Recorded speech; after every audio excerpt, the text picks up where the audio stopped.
Hello बच्चों, आज हम एक्टिविटी नंबर 8.5 करेंगे।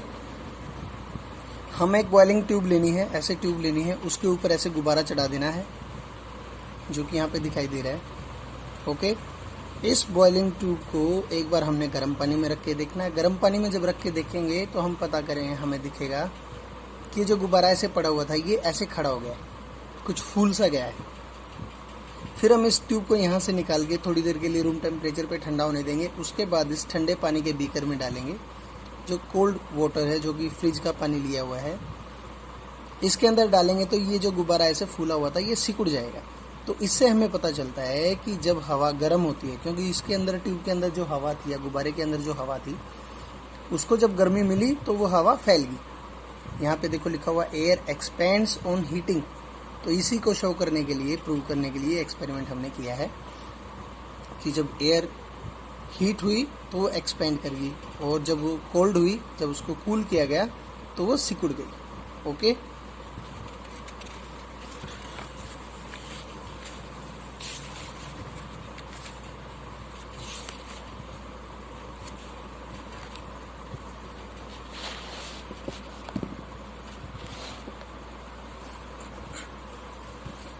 ये एक्टिविटी 8.6 है।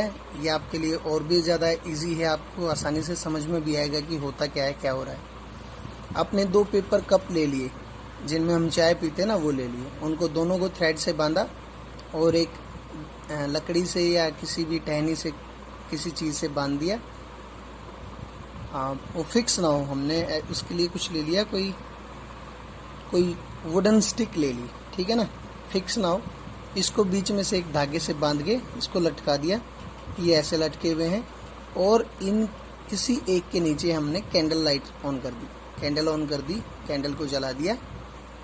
ध्यान रखना ज़्यादा नज़दीक भी ना हो और आपका हाथ भी ना जले, थोड़ा सा दूर से ही बस इसको गर्मी मिलती रहे।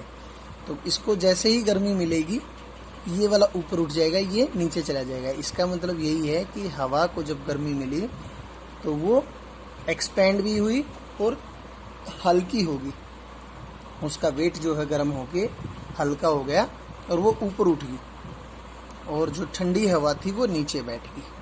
ठीक है, आपने अपने घरों में देखा होगा कि रोशनदान छोड़ते हैं घरों में, उसके पीछे यही पर्पज़ होता है कि जो गर्म हवा होती है रूम के अंदर वो उठ के ऊपर रोशनदान से होते हुए बाहर चली जाती है और नीचे की ठंडी हवा हमें महसूस होती रहती है। ओके,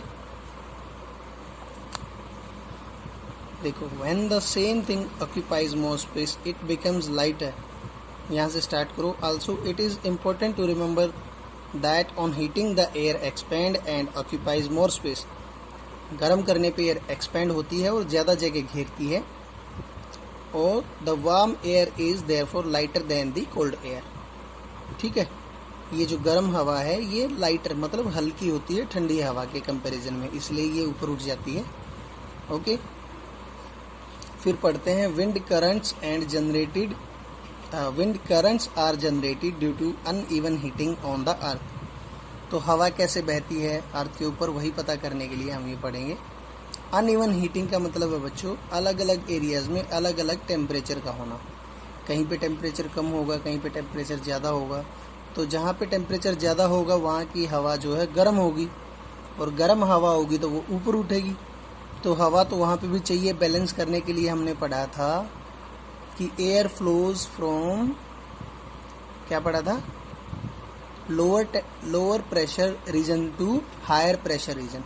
ओके, तो जहाँ पे गर्मी हो गई है वहाँ की हवा ऊपर उठ गई है, तो उस हवा को टेक ओवर करने के लिए वहाँ पे ठंडी हवा दूसरी जगह से बह के आ जाएगी, इसीलिए धरती पे हवा चलती है।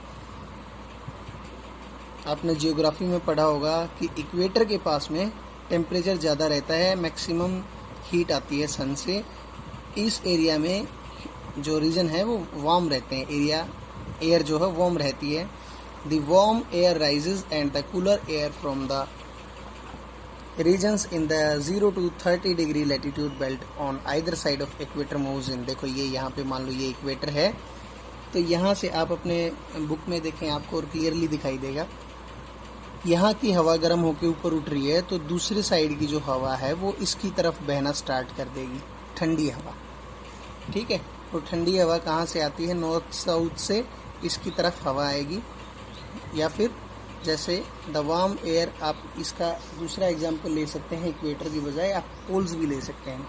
हमने पिछले चैप्टर में पढ़ा था पोलर बियर कहाँ रहता है? पोलर रीजन में, तो वहाँ पे ज़्यादा ठंडी रहती है, ठीक है। तो वहाँ पे ठंडी नीचे रहती है, वहाँ पे भी वहाँ गर्म हवा बहती है। Okay. At the poles, the air is colder than that at latitude about 60 degrees. The warm air at this latitude rises up and the cold wind from the polar regions rushes in. तो वहाँ latitude पे जो है गर्म हवा ऊपर उठती है और पोलर रीजन से ठंडी हवा इसकी तरफ बहती है।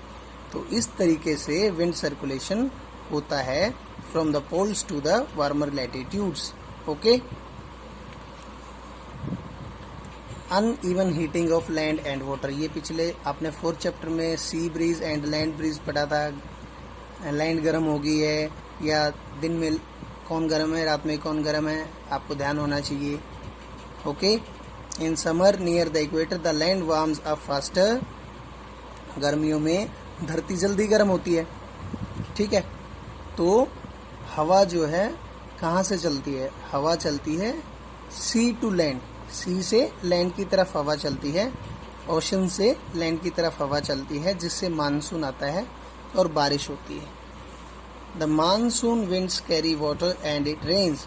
देखो मानसून वर्ड जो है अरबिक वर्ड मौसम से लिया गया है, जिसका मतलब सीजन होता है, ठीक है। अरब के लोग बोलते हैं मौसम, मौसम का मतलब उनके लिए सीजन होता है, ठीक है। क्लाउड्स जो हैं बारिश लेके आते हैं और खुशी देते हैं। फार्मर्स जो हैं, इंडिया जो है कृषि प्रधान देश है, ज़्यादातर खेती होती है, तो आपको अगर कुछ गाने आते हैं तो वो ऐसे कुछ दिया हुआ है, आप गा सकते हैं अपने फ्रेंड्स के साथ में मिलके।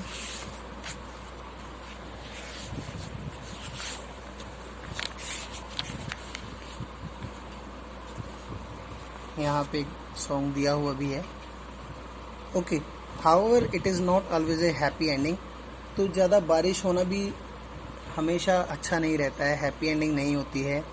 बारिश की वजह से प्रॉब्लम्स भी क्रिएट होती हैं। आप भी कुछ प्रॉब्लम्स जानते होंगे, उनके कुछ सोल्यूशन भी आप डिस्कस कर सकते हैं अपने टीचर के साथ या पेरेंट्स के साथ। ओके। तो इनसे क्या क्या प्रॉब्लम आ सकती हैं? थंडरस्टॉर्म, साइक्लोन्स जो आने वाले हैं वो हम कल पढ़ेंगे। ओके बच्चों, तो आप इसके, मैंने आपको कुछ नोट्स या समरी मैंने कुछ आपको इसकी बनाने के लिए बोला होगा। व्हाट यू हैव लर्न्ड में आपने 4-5 बनाए होंगे, उससे आगे 5 और बना लीजिए। आपने जितने बनाए हैं उससे आगे 5 और, आप यहाँ तक इसको कंप्लीट कर लीजिए। व्हाट यू हैव लर्न्ड में द फॉलोइंग फ्लो चार्ट, ये आपने अपनी फेयर नोटबुक में यहाँ से यहाँ तक का कंप्लीट कर लेना इसमें। ओके बच्चों, पढ़ाई करते रहो। Bye bye.